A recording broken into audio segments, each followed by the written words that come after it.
Hello, everyone, and welcome back to the Balanced Student Podcast. I'm your host, Aria Emily. This is my cat, Walter. He is going to be interrupting today. Anyways, I hope you can hear me. My microphone is over here, so hopefully that's not too bad. Anyways, I hope you guys are going well. Today we're talking about how to plan your academic comeback, because we're going to plan your academic comeback together, and it's going to be so much fun. So if you guys are watching, sit down, cup of tea, listen to this, and if you guys are listening, maybe you're on a walk, maybe you're on the way to uni, I don't know, just enjoy this time. Now, I would really appreciate if you guys could please give the podcast a rating before we get into it. It literally means the world to me, and it helps this podcast get shared to even more students and helps even more people. So if you could just real quick go onto the Spotify rating thing, it takes you like 20 seconds, and just give it a rating, that would mean so much to me. So let us get into it. So how do you plan your academic comeback? So first of all, what we're going to do is we're going to write out every single test and assignment that you have. I don't care how big it is, how small it is, just write out every single one that you have and write down when they're due and what status they're at. So for example, have you started it? Is it in progress? Is it finished? Is it submitted? I mean, you don't really need to worry about the ones that you've already submitted, but yeah, write out all of your tasks, all of your major assignments, all the exams that you're coming up. Even if they're in like 6 months' time, it's better to still know about it and prepare too soon than too late. So write out everything, write out when they're due, and write out where you're at. Now, what we're going to do then is break down each one of them into smaller steps. So, for example, if you have an essay, write down, the different stages like planning, like research, writing introduction, drafting, refining, all of that. And then if you have a test, maybe it's like write down all of the revision material that you have. So if there's like the 2019 practice test or the 2020 practice test, all of those, write down everything that you're going to do in the smallest possible steps. Now, this is really important because we're going to be using this for the next step. So the next step is to do a time audit. So pull up a weekly schedule and put in all of your classes and other mandatory activities first of all. So any classes that you have in person as well as if you have any online ones. And now for mandatory activities, that's things like work shifts. So if you work at a bakery from 4 till 9 on a Tuesday, put that in, or any sport trainings, anything like that, put it in anywhere where you have to physically be at. Now, after you've done that, schedule in other like nourishing non-study activities, so such as spending time with your friends or other kind of socializing, spending time with your family, playing sport, anything like that which is going to fill your cup back up, because you don't want to just study all the time because that can get you burnt out and we don't want to do that. So put in lots of other non-study activities, and then once you've done that, then block in your study sessions. So put in the tasks that you broke down before and put them into your study session. So for example, if you have a blank space on Monday afternoons, then put in a study session for there, and then just say that you have to do a practice test for your maths exam, then you can schedule in doing that practice test at that time. Step 3, minimize distractions. So there are a few different levels to this, and depending on like how easily you get distracted and also just like how seriously you want to take this, there's a few different levels. So easy mode is to set your phone on do not disturb while you study. Also, all these are for social media, but I'll get into that later. Anyways, so easy medium mode is to put your phone out of sight and out of reach while you study. This is personally what I do. I put my phone in my room while I study here, or if I'm at uni, I'll put my phone like in my uni bag so I can't physically get to it. Medium mode is not to look at social media for the first hour of waking up.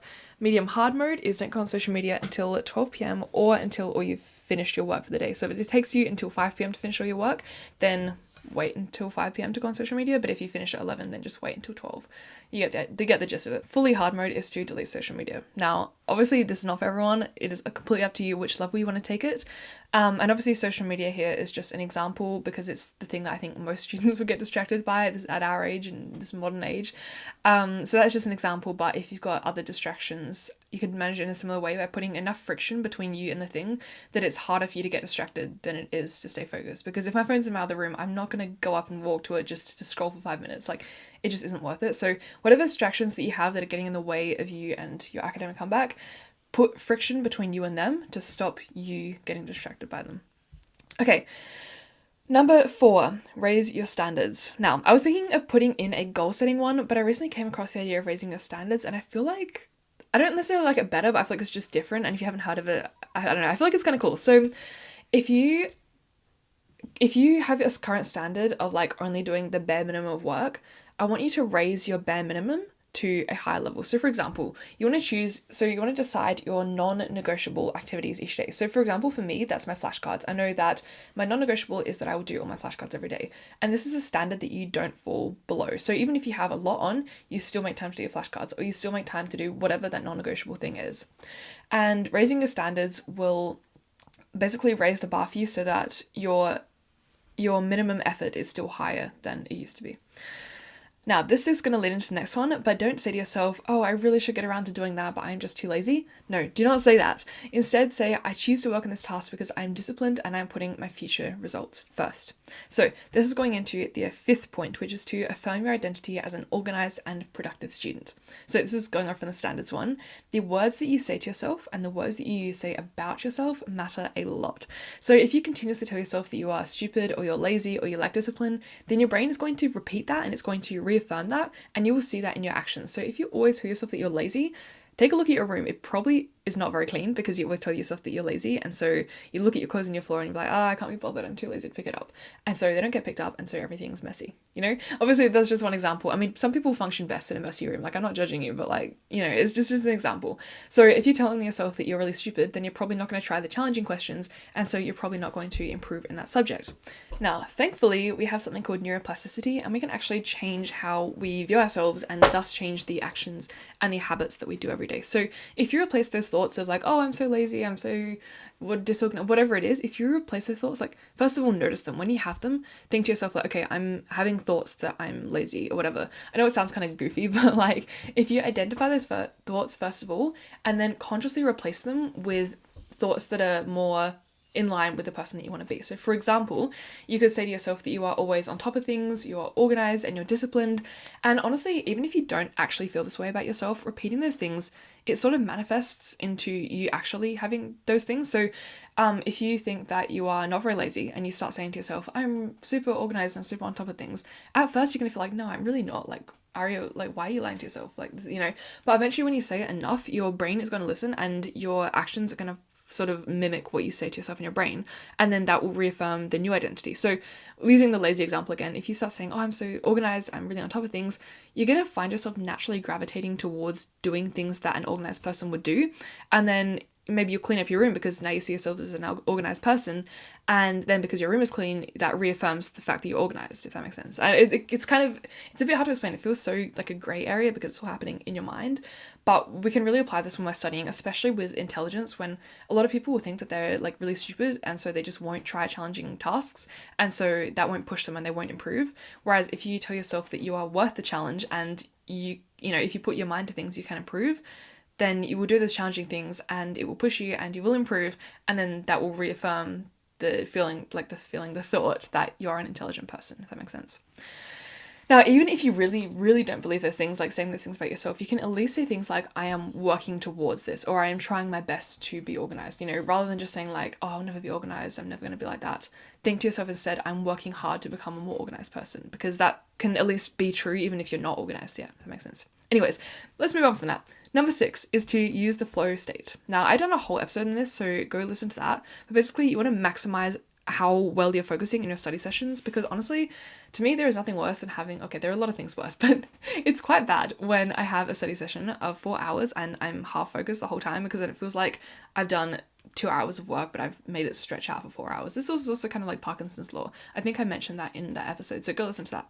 But you really want to maximize your focus while you're studying so that your work output can be at your absolute best. So don't multitask thinking that you can get more things done if you work on your essay and your maths and your languages at the same time, because that generally does not work. Like, I cannot think of a single situation where that would work, because your brain is just too occupied in too many places. You're making millimeter progress in a million directions, but you really need to make significant progress on the things that matter most. So choose one task and put your headphones in and focus on that one singular task for your whole study session, okay?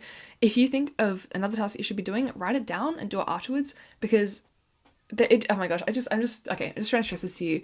Do not multitask. It really, you will get like half the work output done and it just won't feel very good. So yeah, you're much better off focusing on one thing with your full attention than trying to do 3 things at once and doing them badly. Okay, moving on. Number 7 is to choose who you surround yourself with wisely. There's this quote that says you are the average of your 5 closest friends, your 5 closest people around you. This could be family, siblings, whatever. But if all of your friends are the kind of people that choose not to study and always make excuses like, oh, I'm too tired or like whatever, then it's going to be a lot harder for you to lock in and focus than if you're surrounded by a group of people who really cared about the grades that they got and the effort that they put in, and they're just really bright people. So I'm not saying that you should just ditch your friends, because that is absolutely not a thing to do, especially if they're good people in a lot of other ways. But I do really want you to consider who you're spending time with and how this is affecting you and your studies, and see if they're really helping you to become your best and achieve your best results, or if they're holding you back. I'm not going to tell you what to do because they're your friends and this is your life, but I just want you to consider that and consider if it might be something that is holding you back. Okay, number 8. This is like kind of like a more superficial one, I guess, but set up a designated study space. So I know studying in bed is comfortable, and yes, I do it sometimes, but you really want to avoid this as much as possible because your brain associates your bed with sleeping, not studying. And sometimes you can also make it harder to sleep when your brain associates your bed with studying and not sleep. So avoid studying in your bed or in other random places unless that is your only option. Like if you're in a study dorm, like if you're at uni and your bed is literally your only option, like okay, that's fine. But if you can set up a desk in your room or like somewhere at a library or something where you know that you can focus really well. I'm very lucky to have this little hole in the wall in my house that I can set up to be a study space. I'm genuinely so grateful for it. And I know when I sit in here, my brain is like, okay, this is time to study. It's time to focus. So I do all of my study and my work in here, and my brain uses it as a trigger. Like it's a very familiar place where I know that it's time to lock in. So see if you can find that place for you. And if you do find yourself getting distracted, like if you find yourself going onto YouTube when you're meant to be studying, at least move yourself into a different room so that your brain doesn't associate that place with that distraction, because then you'll find it harder to lock in next time you want to actually lock in, if that makes sense. So question 9. Oh my god, not question 9. Oh my god, I keep saying that. Section 9. Part 9. I don't know. Part 9. Practice until you can't get it wrong. So if you're not already doing active recall, then go listen to my episode. I think it's called The Number 1 Best Study Method Explained or something along those lines. That will explain active recall and like everything you need to know about that. But when you're doing things like flashcards and practice questions, don't just practice it until you can say, oh yeah, I got it right, like we can move on. No.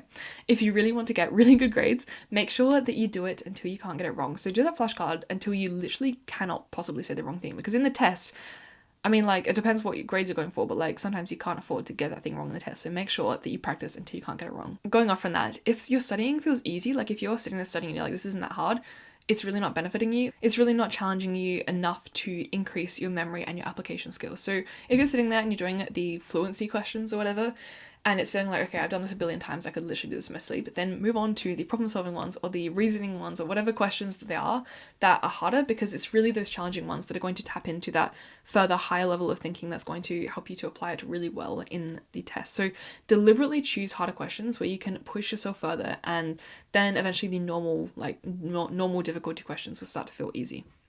Okay, last one, number 10 is to join Academy. So I've been creating a platform specifically for ambitious students like you who want to have their best academic comeback yet and get their best grades, their best results, but they also don't want to burn out in the process. They want to still have a life, but they want to be that student. So Academy's signature course will teach you everything that you need to know to unlock all the secrets of becoming a top student, especially in this modern age, so that you can be a part of the next wave of top students. So we're actually launching mid-September, which is in like 4.5 weeks, which is crazy, and I'm kind of nervous about the launch, but you can get on the waitlist, which I'll link below in the description, and I will give you an exclusive discount code when we launch so that you can get a discount off of the signature course, because I just want you all to succeed, and I absolutely promise you, like, it's gonna be amazing. Okay, so that is all for today. I really hope that you guys found these tips helpful. I hope that it will set you up to have your best academic comeback, and DM me on Instagram and tell me your wins. Like if you get like a 95% or whatever, like I don't know, tell me whatever wins you have, DM them to me on Instagram, and I will personally celebrate your success. Okay, yeah, that's it. Okay, also guys, please, if you haven't already, please give the podcast a rating. It means so much more than you can even think, and it takes you like 20 seconds, so please do it. Anyways, I hope you guys have an amazing day. Yeah, I will see you guys in the next episode. Bye bye.